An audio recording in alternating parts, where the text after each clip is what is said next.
Hello there and welcome to my channel, Pens and Piping. Today I'm going to be showing you how to make easy DIY calligraphy place cards for weddings, parties, and formal events. For the purpose of this video, I am just using folded 4x6 index cards for example place cards. I'm writing with hard tip and soft tip Tombow Fudenosuke brush pens. They are a favorite of mine.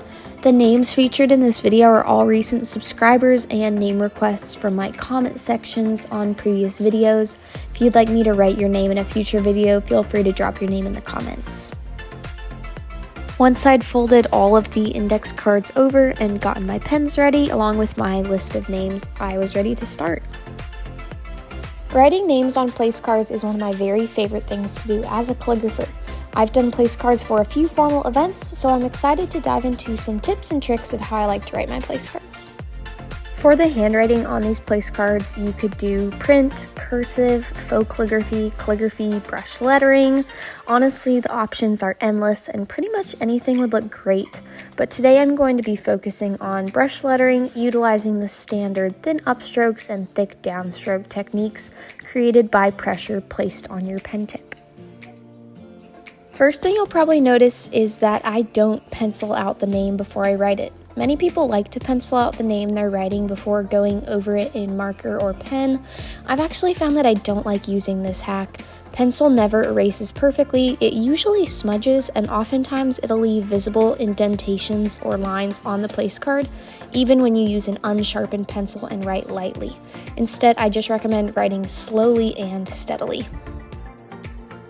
That brings me right to the second thing I want to talk about: take your time. It is worth repeating, take your time. I don't know about you, but I can start to feel rushed when I'm working on projects. Speed often brings mistakes, so just slow down. Take as long as you need to. And if you do make a mistake, it's totally okay. Just grab another card and start over. And on the topic of mistakes, make sure to double or triple check the spelling of each name so you don't come out with a beautifully written name that's spelled incorrectly. I've had this happen. And the third thing I want to cover is spacing. A lot of people like place cards that are all perfectly spaced and look completely identical. So they'll use a template or even a projector that puts the name onto the card so it's perfectly spaced and every card looks completely identical. Personally, I'm not a huge fan of that. When the calligraphy on place cards is perfectly aligned, all the exact size, and immaculately spaced on each, the calligraphy actually no longer looks like handwriting, but font from a printer. And in my opinion, when the place card or envelope looks so flawless that it might as well have just been printed, that removes a lot of the beauty and personality. I prefer to just do my best and be totally okay with the individuality of the calligraphy on each and every card.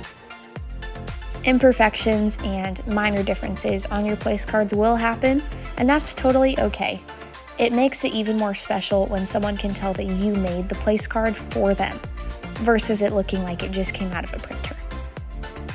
Speaking of imperfect and individualized place cards, don't be too critical. Don't compare your handwriting on handwritten cards to a certain font on a printed card or even to someone else's calligraphy. Your place cards most likely will not look perfect, and that is completely okay.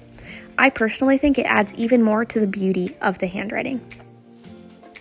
And fifth, use your creativity. Maybe try out different cards. Plain cards, folded cards, uncreased cards, patterned or decorated cards, or switch up your calligraphy. Thin or thick strokes, embellishments and flourishes, different fonts, colored pens or paper, cards made out of something other than paper like glass or wood.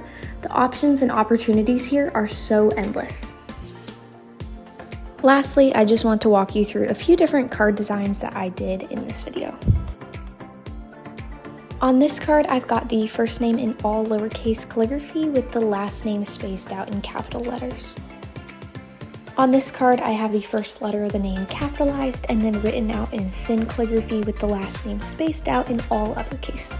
You'll notice on this card that the name goes edge to edge, so the W and the Y both have a line going to the edge of the card. I've written a table number in smaller font. For this design, the calligraphy also goes edge to edge, but the name itself is more in the center of the card with a table number written in all capital letters at the bottom. And then on this card, I've got the name written across in a more bounce style thick calligraphy, which means the letters aren't perfectly flat across, and then a table assignment at the bottom. To everyone who requested their name and had it written out in this video. I hope you like the way your name turned out. I always love writing out names in calligraphy. And that's all I have for today. I hope that this tutorial will help you make some place cards for whatever formal event you have coming up. If you enjoyed this video, like and subscribe, and I will see you next time.